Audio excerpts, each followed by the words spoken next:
اذا نعمل نحلل شويه تكتيكيا شنو اللي صار في الماتش، توا تفهم اللي تين هاغ في الماتش هذايا معناتها تغلب على غوارديولا. شو عمل تين هاغ؟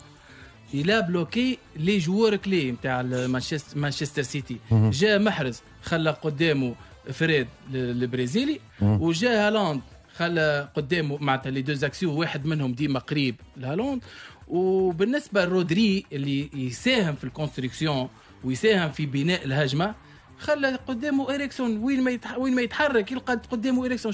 صار وقت الملاعبيه دي برون والملاعب الاخر سيلفا اللي كانوا مستنسين يلعبوا قراب المناطق الادفيرسير، قراب ال 16 متر سيكونت، تلزوا يطيحوا التالي باش ياخذوا الكوره. ولا الخطر معناتها تنهاك بعد الخطر نتاع مانشستر سيتي بعدوا على مناطق الدفاعيه، خلاه اللعبه منحصره اكثر في وسط الملعب. دونك تكتيكيا حسب رايي نجح نجاح كبير، وعرف كيفاش معناتها يحد من خطوره غوارديولا وربحهم بالكل. وان بليس غوارديولا في السيتياسيون هذه ما لقاش الحلول، ما عرفش كيف كومون الديكريبت لا ديفونس نتاع مانشستر يونايتد.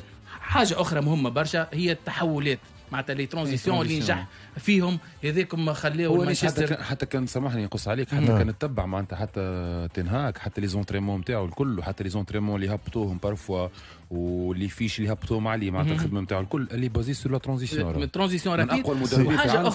حاجه اخرى نشوف راشفورد، ليكزامبل نتاع راشفورد مع المدربين الكل يتعدوا مالغري اللي هو قيمه ثابته مع تنهاك في كورب معناتها على خاطر في السرعه القصوى في لي ترانزيسيون يلعب له على بوين فور نتاعو، يستغل في حسن الاستغلال نتاع راشفورد. حاجه اخرى قدوه بصراحه مين ربح الكل، ربح كلوب، ربح